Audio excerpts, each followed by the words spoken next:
Reese cornered me against the wall, phone raised. If you go, I will expose all the truth about you. Remy wrapped her arms around my waist, crying dramatically, like Oscar-level acting, and Vincent stomped up the stairs, muttering. I swear, if this is about that toaster again... All three of them yelling, panicking, pulling me in different directions. But in the middle of that circus, I finally noticed the truth behind their fear. They weren't trying to protect me. They were trying to protect themselves. Hi, I'm Dahlia, full-time big sister, part-time disaster manager. Like and subscribe. Someone should at least witness the chaos I survive. And this is how I ended up in charge of everything. When my parents died, Vincent, our brother in his early 20s, sat with me on the hospital bench. 2 kids need stability. Just you and me. Mostly you. Remy clung to my sleeve. Reese was pushing the supply cart around like it was her personal race car. From that day on, Vincent panicked at every small crisis. A wobbly shelf, a missing crayon. Please keep them together. I can't take another scare. That night, he confiscated my art club form like it was illegal. Just for now. For now, turned into years. When I was 19, I finally rejoined the art club, my tiny rebellion. On the third afternoon, while I sketched behind the library, a shadow fell over my page. Kai, the new art intern, sweet, funny, and allergic to walking straight. Your shading's great. Your eye bags, too. Very symmetrical. He was annoyingly charming. We spent an hour drawing and teasing each other until Reese and Remy appeared, hiding behind a tree. Who's that? Is he stealing our sister? Kai was startled. He jumped up too fast, tripping over his backpack and almost falling into the bushes. Remy screamed. Reese pulled me away as if I'd been attacked. That night, Vincent cornered me.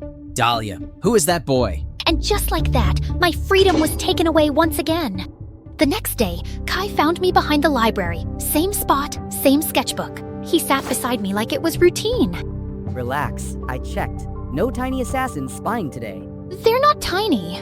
They are when they're plotting my downfall. We spent another hour drawing, teasing, talking about nothing and everything. His fear of geese, my terrible sketches, and the burden of being the responsible one.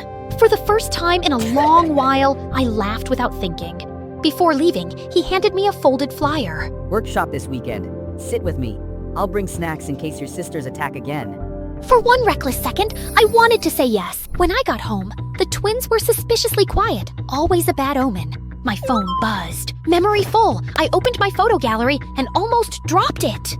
Dozens of pictures. Me and Kai. Me smiling. Me existing. All taken from bushes, corners, door frames. What is this? Proof. If things go wrong. Remy clung to my waist, her eyes starting to water. We just didn't want him taking you. You two can't just follow me. Reese's grip tightened on her phone, defiant, unblinking. From up the stairs, Vincent muttered. Why is it always chaos when I turn my back? He stepped forward as if to say more, but I shut my door before anyone could speak. The house stayed quiet after that, the kind of quiet that means nothing got solved. By the next afternoon, the tension from last night still clung to me when Kai found me after school. Calm down. I sent your application to an institution in Australia. They want to offer you a scholarship. I know I should ask, but you deserve something bigger. A spark lit in my chest, then my phone rang repeatedly. Remy, go home. Reese, hurry. We looked at the phone, then at each other, and started running. The living room was destroyed. Glass everywhere, lamps on the floor, smoke billowing. Remy burst into tears as soon as she saw me. We wanted to cook for you. It just caught fire. Reese tried to stay calm, but her bandaged hands were shaking. Remy almost fainted. I was so scared. Kai knelt down beside the children, gently but trembling as he examined their burns, and my heart sank. Because at that moment, amid the smoke and their trembling hands, a horrifying thought flashed through my mind. If I hadn't been there, would they have survived? The door burst open. Vincent burst in, saw the damage, and snapped. This is why she can't leave. In an hour, everything will collapse. Please don't go. We can't do anything without you. It's not Dahlia's fault. They just need... They need stability, not some intern dragging her around the world. I'm trying to help. Help? You're just a distraction. She has no room for dreams. The room fell silent. Reese was startled. Remy cried harder. Kai looked pathetic. And as their hands gripped mine, the scholarship suddenly seemed incredibly distant, as if choosing it meant breaking up the family that had held me together for life. The next day, Reese barged into my room, grinning. Great news! Since you're staying, we made breakfast. Behind her, smoke drifted from the kitchen. I told her toast shouldn't crunch like glass. Vincent walked in, pretending everything was normal. So maybe you should pause school a bit, just until they're older. A year or 5. 5? Reese lifted her burnt spatula proudly. We're practicing being responsible, so you won't worry. I don't want you to quit. I just want to catch up to you. They weren't trapping me. They were trying to prove they could cope. They just failed in the most dramatic way possible. After the disaster of a burnt breakfast, I stepped outside to catch my breath. Kai appeared at the gate, both relieved and worried. Dahlia, we need to talk. Reese shot out like a guard dog. She's staying. Back off. Remy stood behind her, unusually firm.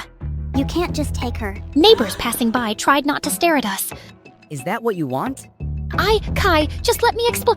Vincent's hand clamped onto my shoulder. She's made her decision. Vincent, stop! I snapped, but he ignored me. Told you, babysitter for life. Something in Kai snapped, quiet, sharp. Dahlia, they're scared, but letting them speak for you? That's not living. I won't push you, but I won't watch you disappear either. Then he walked away. Vincent shut the door the moment Kai left. What were you thinking embarrassing us like that? Embarrassing you? You humiliated him and me. So you lied for me? You don't get to decide my life. Remy burst into tears. Vincent stepped forward. Dahlia, we're scared. We can't lose you. I'm scared too. I've been scared my whole life, and none of you ever noticed. Silence. 3 faces staring at me with guilt, panic, love twisted the wrong way. Unable to take it anymore, I slipped into my room and locked the door before I fell apart. The house was silent the next morning. No Vincent, no twins, no chaos. Feeling restless, I hurried to the old park. The place we used to run to whenever things got too heavy. Empty. A familiar ache crept in. Did I finally lose them? I headed home, heart low, and stopped cold. They were all waiting in the living room, and Kai. Talia, I'm sorry.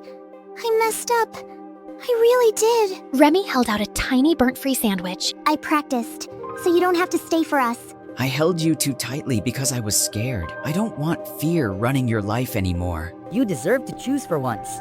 My throat tightened, fear loosening its grip. Well, then choice 1, breakfast without a fire hazard. Their faces, hopeful, messy, terrified, pulled something in me loose. For the first time, I wasn't trapped. I was loved. And I finally got to decide where my life goes next.